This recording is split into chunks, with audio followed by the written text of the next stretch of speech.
Vamos a mirar ahora los modos de operación de los BJTs. Estos son tres modos.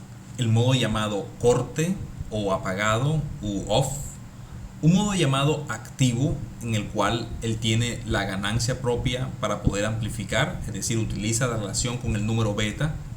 Y finalmente un modo llamado saturación en el cual el transistor transporta la máxima corriente posible en el circuito que a él se le permite. En ese modo entonces vemos como él trata de comportarse como un conductor, lo más parecido a ser un alambre posible, con ninguna caída de tensión en él y dejando pasar toda la corriente posible. Entonces en esos tres modos de operación queremos verlo poco a poco. Empecemos con el modo llamado corte o apagado u off. En este modo entonces tenemos aquí el transistor NPN y de este lado las discusiones para el transistor PNP. En este modo corte lo que observamos básicamente es que la tensión que hay entre base y emisor no es suficiente para encender al transistor. Es decir, el diodo asociado entre base y emisor ni siquiera alcanza a conducir. Si no conduce, tampoco hay corriente de base hacia emisor. Y sin esta corriente no hay corriente en el colector. El equivalente es como una válvula en la cual se está cerrado completamente. Entonces está cortado o está apagado. La corriente de base es cero porque la tensión entre base y emisor no es suficiente. Digamos, es menor que 0,7. El libro de Cedra nos dice que si es menor que 0,5 voltios, definitivamente aceptamos que el transistor está apagado. Entonces, si hay 0 amperios aquí o insignificantes amperios, entonces en el colector también hay 0 amperios. El equivalente del transistor entonces es lo siguiente: es una desconexión total entre la base y el emisor y entre el colector y el emisor. Es decir, entre el colector y el emisor es como un switch que está abierto, están separados. El panorama de tensiones es el siguiente: si se tiene el emisor aquí, la base está por encima del emisor, pero no lo suficiente, o de pronto ni siquiera está por encima, está al mismo nivel que el emisor. Es decir, no hay 0,7 voltios entre la base y el emisor. El colector, por su parte, está arriba de los dos. Es decir, hay una tensión entre colector y emisor, hay un deseo de establecer una corriente, pero la corriente controladora, la de base, es cero, así que el transistor está apagado. De manera similar en el transistor PNP sucede así: desconexión total entre emisor y base y por lo tanto entre emisor y colector. La situación allá es así: si se tiene el emisor en un nivel, la base no está suficientemente abajo, está más bien cerca al emisor, y ese cerca significa cerca en un margen como de 5.5 voltios, o menos. Pero si alcanza 0.7 se enciende. Entonces off es que esté menor, la diferencia entre emisor y base es menos que 0.5, y el colector está más abajo debidamente, pero igual no fluye corriente de emisor a colector. Entonces este es el llamado off. El siguiente modo es el modo activo, en el cual el transistor está operando para amplificar. Aquí tenemos entonces el comportamiento típico: se observan 0.7 voltios entre base y emisor, típico para un diodo, o sea, entre base y emisor hay alguna corriente de base y por el colector fluye beta veces la corriente de base. En el emisor tenemos entonces la suma de las dos corrientes. ¿A qué es equivalente el transistor así? Bueno, conducción libre entre base y emisor como si fuera con un diodo. Y conducción libre significa como si fuera un cable, pero hay una caída de tensión de 0.7 voltios. Así que lo manifestamos como una pequeña fuentecita de 0.7 voltios. Del lado del colector hay una obediencia completa de la corriente de colector con respecto a la corriente de base, y a través de la ganancia beta. La corriente de colector es exactamente beta veces la corriente de base. Entonces tenemos que esto fluye de este lado, o sea, es una fuente controlada, es obediente a lo que entre por la base. El panorama de tensiones es el siguiente: el emisor está en algún lugar y 0.7 voltios más arriba vemos la base, o sea, el voltaje de la base, y el colector se encuentra típicamente arriba de ambos. Eso es lo que tenemos. Se considera modo activo cuando es válido decir que la relación entre la corriente de colector y la de base es el número beta. O sea, eso es lo que dice, ese es el modo activo, el modo de amplificación, donde se da la ganancia de corriente. Y ese modo activo es válido mientras estén suficientemente separados el colector del emisor. Pero, ¿qué quiere decir eso de manera concreta? Significa que el colector debe estar encima del emisor. Pero ¿cuánto? Ahí es donde podemos hacer una aclaración aquí. ¿Cuánto? Nos está diciendo este gráfico que entre aquí y aquí tiene que haber más de ella. Y dice 0.3 voltios. Lo concluyo porque hay 0.7 aquí, 0.4 aquí, 0.3 de este lado. Entonces, si hay más de 0.3, está bien. Si el colector se encuentra en cualquier punto, en cualquiera de lo que vengo recorriendo, está en modo activo. Es decir, es cierto decir que la corriente de colector es beta veces la corriente de base. O sea, esto es en esencia lo que es sinónimo de está en modo activo. Entonces, para eso el colector puede estar por aquí, o por aquí, o por aquí, o por aquí, o por aquí, y hasta aquí como límite, pero no más abajo. Es decir, tiene que haber una diferencia entre colector y emisor de al menos 0.3 voltios. O en otras palabras, el colector puede estar debajo de la base hasta 0.4 voltios. Si se cumple esa condición, entonces estamos en el modo activo. Para el transistor PNP es similar. La conducción de emisor hasta base crea una caída de 0.7 voltios. Y a su vez el movimiento de la corriente de base para acá crea una corriente de colector que vale beta veces la corriente de base. Para eso el panorama de tensiones es el siguiente. Si tenemos el emisor en algún lado, la base está 0.7 voltios más abajo. El colector debe estar más abajo. Pero es válido cualquier punto para el colector, cualquier punto de tensión es válido siempre y cuando mantenga un margen de separación con el emisor de al menos 0.3 voltios. Entonces esas son las condiciones de modo activo. Igualmente para el transistor PNP vale esta fórmula, igualito. Simplemente es ya atención de para dónde va la corriente en este caso. Entonces este es el modo activo, el modo llamado de amplificación. El último modo es este que está acá, llamado saturación. Tal vez un nombre apropiado para él puede ser el modo totalmente encendido, fully on. Le podemos llamar a esto que está aquí, completamente encendido. En ese modelo tenemos 0.7 voltios entre la base y el emisor, y la corriente de colector ha querido estar aumentando beta veces la de base, pero hay un momento en que no puede por alguna razón en el circuito. Es decir, algo pasa en el circuito que no permite que la corriente de colector escale a mayor valor. Entonces, en ese afán, simplemente lo que observamos es que el transistor trata de dejar pasar toda la corriente posible, y eso lo hace manifestando una caída de tensión mínima entre el colector y el emisor, con lo cual observamos un valor pequeño, y aquí pequeño significa como de 0.2 voltios, es lo que se manifiesta aquí. Hay transistores muy buenos en los que vemos 0.1 voltios BJT, o incluso a veces un valor menor. Y hay transistores, otro tipo de transistores, por ejemplo los MOSFET, en los cuales el valor que hay entre los dos extremos principales es un valor mucho más pequeño de tensión. Es decir, el transistor se está convirtiendo en un switch cerrado. Imagina entonces que tienes un switch así abierto. En saturación, este es el estado off.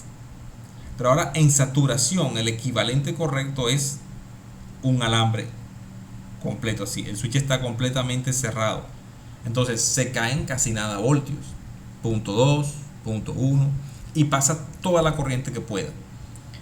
Se observa también en ese estado de saturación que la corriente que pasa no es, o sea, fíjate bien, eso es bien importante, la corriente de colector no es beta veces por IB, sino que es un número inferior, y aquí está marcado eso, es un número inferior. Y eso es lo que está diciendo, bueno, es como si al transistor le abrieras la llave, o a la válvula le abres la llave para que fluya, pero a pesar de que aplicas una corriente de base que va en aumento, la cantidad de agua que pasa por la manguera ya no aumenta, o sea, ya no obedece a la llave. Entonces no se cumple el hecho de que hay una ganancia de beta. Estás en la condición en la que sigues abriendo la llave, pero el que está limitando el paso del agua, por ejemplo, típicamente es el diámetro de los tubos involucrados, o sea, el diámetro de la manguera. No sale más agua porque sigas abriendo la llave, está saturado. O sea, ya hay suficiente presión del acueducto, pero la corriente no está aumentando a pesar que sigues abriendo la llave. Entonces, esa es la condición de saturado, y en esto se puede manifestar que la corriente que fluye es inferior a beta veces IB. Entonces, eso es una de las condiciones que hay que verificar cuando uno supone este estado. Básicamente uno tiene así 0.7 voltios entre base y emisor, y eso es lo que se muestra aquí. Y del lado del colector también hay 0.2 voltios, ya no es una fuente controlada, ya es 0.2 voltios, y prácticamente es un alambre de conexión libre, así como está de este lado. Un alambre con una caída de 0.7 y del otro lado un alambre con una caída de 0.2 voltios para la corriente principal.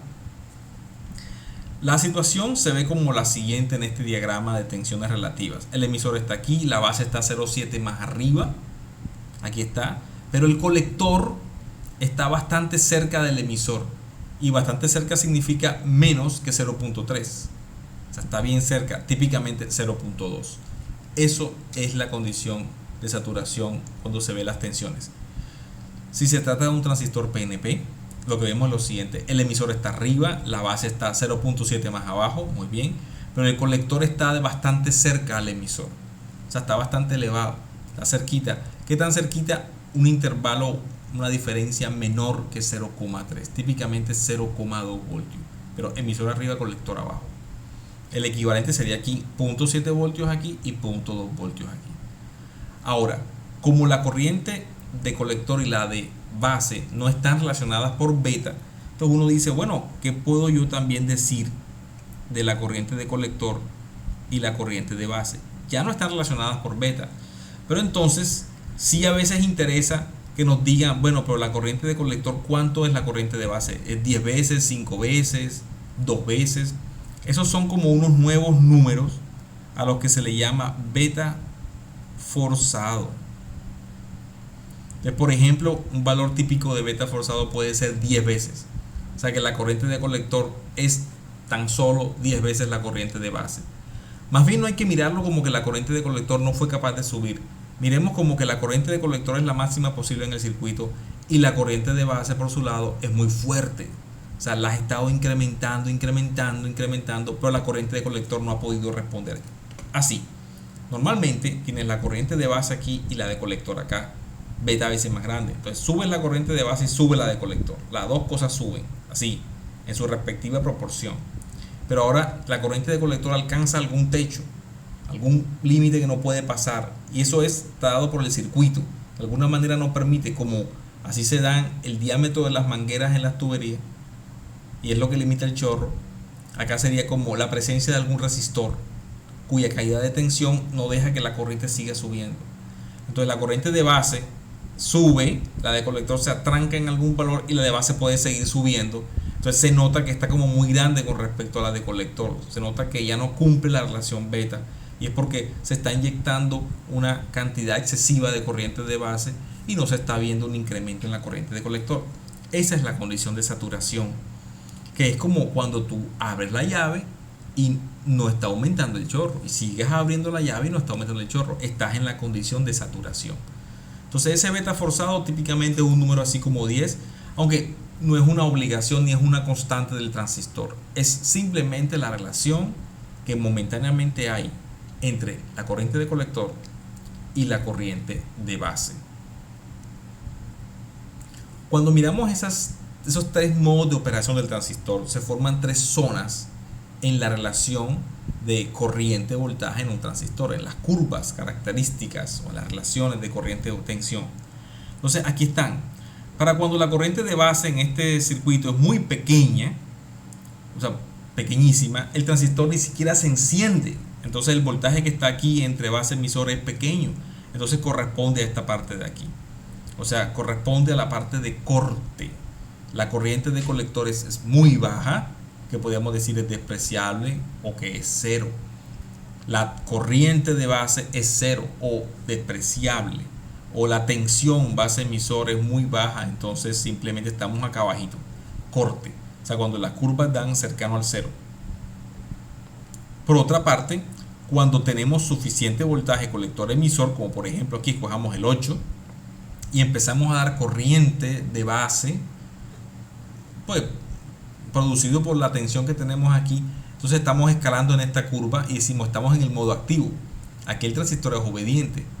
La corriente no depende de la fluctuación de colector emisor, no depende de eso porque cambia el valor, sino que depende de la corriente de base donde yo estoy. Fíjate que las curvas se ven bastante horizontales en este gráfico, pero la tensión colector emisor no es constante. Fíjate bien por qué no es constante. Al aumentar, un aumento, voy a poner un poquito para acá, perdón, sí, un poquito para acá, deja corregir la postura bien allá. Un aumento del voltaje a base emisor ocasiona un aumento en la corriente de base. O sea, si esto aumenta, aumenta la corriente de base. Y si la corriente de base aumenta, aumenta la corriente de colector. ¿Sí? Supongamos que la base aumenta, bueno, la tensión aumenta, entonces la corriente de colector también aumenta. ¿Ya? Y ese aumento de la corriente de colector ocasiona un aumento en esta tensión. Esta tensión también crece un poquito. ¿Ya? O sea, es impactado. La corriente de colector crece y obviamente la tensión que se cae en este resistor crece. Ahora, si esto está a un valor fijo como está indicado aquí y esta tensión crece, es obvio ver que esta tensión disminuye. Esa tensión disminuye. Entonces, cuando creció la corriente de base en esta curva, cuando creció la corriente de base, terminó el efecto impactando en que se decrementó la tensión colector emisor. O sea que los movimientos en esta curva son como hacia allá. O sea, aumentas la corriente de colector, pero disminuyes la tensión colector emisor. Son estos realmente los movimientos. Así que notamos que hay un movimiento horizontal. O sea, la presión del acueducto está cambiando porque está fluyendo más y más agua, en este caso en esa válvula. Entonces eso quiere decir que nos conviene que la válvula sea obediente a la corriente de control, no al cambio de presión que sintió que viene del acueducto. Por eso es importante que estas curvas sean horizontales y no que sean inclinadas, aunque sabemos que hay un efecto Early que puede ser despreciado también en muchos casos. Finalmente, cuando se está subiendo en esta dirección, en algún momento se nota que subir a una curva diferente poco contribuye. Si sigue subiendo la corriente aquí, notarás que la corriente de colector no está cambiando mucho, aunque vaya subiendo. De hecho, la siguiente curva da como por aquí, la siguiente por aquí, la siguiente por aquí, por aquí, por aquí, por aquí, por aquí. Todas estas curvas hacen que el valor se estanque como en esto. Entonces eso se llama saturación. O sea, no importa que la corriente de base siga subiendo, la corriente de colector se ha quedado estancada en algún valor. Se saturó sencillamente. Entonces observamos la condición de que ya no se relacionan por el número beta. O sea, dejaron la parte azul de este diagrama para entrar en la parte verde en la cual sencillamente tenemos la saturación. Veamos ahora cuál es el impacto del valor de este resistor de colector en el comportamiento de los valores de tensión colector emisor y de corriente de colector aquí. Entonces veamos cuál es el impacto. Para hacerlo vamos a hacer un Kirchhoff que vaya desde VCC, pase por aquí y pase por aquí. Ese es muy sencillo, va así. De tierra a VCC, subo VCC. Ahora, decremento, bueno, más, menos, decremento, corriente por resistencia. IC por RC. Ahora decremento de colector a emisor. La tensión de colector a emisor igual 0. Entonces lo que puedo hacer ahora es, quiero despejar IC, porque este gráfico está de IC contra VCE. Entonces voy a pasar IC para aquel lado y voy a pasar a dividir la resistencia. Entonces me va a quedar así: VCC entre RC menos 1 sobre RC. VCE es igual a IC. Y esa expresión es la misma que tengo yo en esta caja que está aquí. Es la misma. VCC entre RC. Esa expresión tiene la forma Y es igual a B menos una pendiente por X. O sea, se trata de una línea recta hacia abajo, porque la pendiente es negativa. Y es esta línea recta negra que está aquí. O sea, esta expresión que vemos acá es la línea recta que tenemos aquí. Y esa la está dando el Kirchhoff, que está abarcando esta parte de aquí. este Kirchhoff que está aquí está generando esa línea negra que ustedes ven ahí. Entonces, ahora quiere decir que la corriente y la tensión BCE deben hacer parte de esa línea negra porque cumple ese Kirchhoff. Al mismo tiempo, debe hacer parte de las curvas del transistor. Entonces, el punto que sea simultáneamente que esté sobre la curva del transistor y sobre la línea negra, ese es el punto solución a nuestro sistema, ya que el transistor es un elemento no lineal y tenemos una ecuación lineal, una restricción lineal que estamos imponiendo ahora. Entonces, supongamos que se está aplicando determinado valor de voltaje base emisor, supongamos este que está aquí. Entonces, la curva que estaremos utilizando será esta curva que está aquí. Esta. Entonces, quiere decir de que por el transistor la relación voltaje-corriente es esa que está en esa curva. Pero por el resistor RC la relación es otra, VCC, RC y el voltaje base, perdón, el voltaje colector emisor y corriente de colector ocasionan la línea negra. Entonces, el punto que intersecta las dos es este, Q. Y esa es la solución que estamos buscando, este voltaje y esta corriente. Entonces, a ese se le llama el punto de quietud. Ahí va a reposar mi transistor con ese valor de tensión y con esa corriente que fluye por él. Ahora, cuando se incremente el valor de la tensión base emisor, se incremente la corriente de base y se incremente asimismo la corriente de colector, entonces notaré que este valor se incrementa la tensión ahí y se decrementa la tensión colector emisor.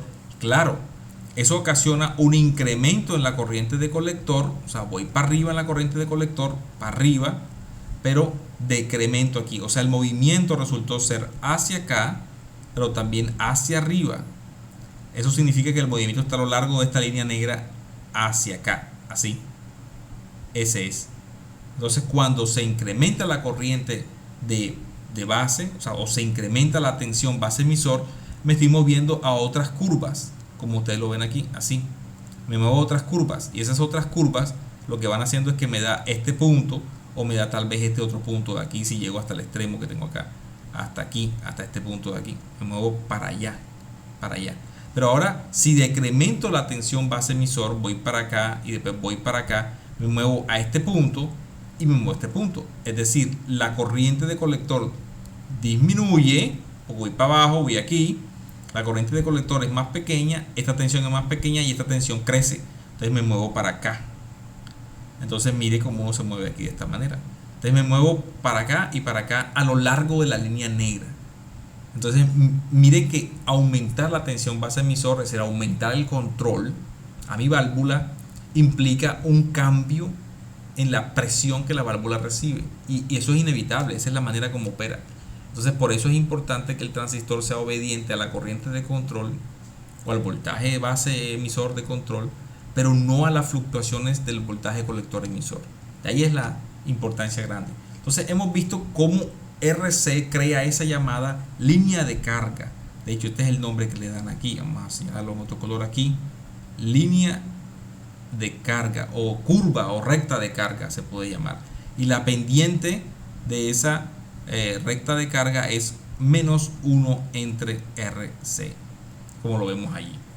Entonces una pendiente negativa es esa, menos 1 entre RC está de este lado, aquí está, de este lado. Ahora veamos qué impacto tiene escoger un valor de resistencia de colector pequeño versus uno grande. Aquí se ha escogido aquí un valor pequeño de RC y aquí un valor grande de RC y tenemos dos curvas diferentes. Entonces supongamos que escogimos este determinado valor de voltaje de base emisor. Ya está escogido, o sea, es esa curva la que vamos a utilizar. Entonces vamos a cambiar este resistor por dos posibles valores, uno pequeño y uno grande. Si mira bien, la pendiente de la línea es, hemos dicho que esa pendiente M es menos 1 entre RC. O sea que si RC es grande, esta pendiente es más bien pequeña, chata, o sea, es esta parte de aquí. Pero si RC es pequeña, entonces esta pendiente es más grande, o sea que es esta curva que está aquí. De hecho, esta curva, realmente esa curva se extiende se extiende más allá. O sea, no solamente llega hasta aquí, la curva sigue subiendo, déjame mandar para ver, hasta que lo haga yo bien aquí, y sigue para acá, para acá, para acá. Bueno, terrible. Mi idea era como hacer una curvita así, pero también pintar esta curvita así, sale por aquí, o sea, es más alta. Lo que va a impedir que estemos por allá arriba es la potencia disipada, porque estamos ya de pronto en valores muy altos de corriente de colector. Pero la curva realmente sigue. Entonces sigamos con la discusión que llevamos. ¿Qué impacto tiene una resistencia de colector baja versus una alta? Si tenemos una resistencia pequeña, con este voltaje base emisor, este va a ser el punto que vamos a coger de quietud. Y ese punto de quietud se puede mover a la derecha y a la izquierda, hacia arriba y hacia abajo, a lo largo de esta línea negra. Pero moverse hacia arriba, es decir, incrementar la corriente de colector, lo que implica bajar este voltaje de colector emisor aquí, es cómodo. O sea, ya, si se mueve para allá, no hay ningún problema. Solamente la limitación de potencia. O sea, digamos que para acá está bien. Pero moverse para acá, es decir, que el voltaje base emisor disminuye ahora, nos echa rápidamente, llegamos a la parte de corte, la zona apagada.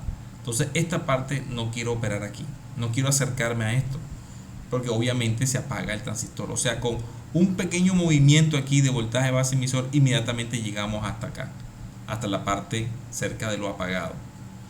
Por otro lado, tenemos esta resistencia de colector escogida un poco más grande y tenemos esta curva que está aquí y estamos en este punto de operación. Si ahora se disminuye el voltaje base emisor, notamos que cómodamente vamos cambiando de punto de operación aquí, aquí, aquí, o sea, con un buen movimiento hacia este lado. Sin embargo, si se sube el voltaje de base emisor, rápidamente llegamos a estas curvas de aquí y esta es la saturación, que tampoco es deseado. Entonces esta parte enseguida nos pone un poco triste, no queremos. O sea, no nos gusta, en conclusión, un punto aquí no nos gusta, muy cerca de saturación, pero tampoco nos gusta un punto acá, muy cerca de la zona de corte. La idea es tener un punto ubicado como aquí, como en el caso anterior, en la mitad de esa gráfica, de manera que haya espacio suficiente para moverse a la derecha y a la izquierda, hacia arriba y hacia abajo, y de esa manera entonces permitir al transistor que tenga una holgura en sus valores, que pueda moverse al momento que agreguemos una señal alternante, que es la que queremos amplificar. Él tiene que poder moverse.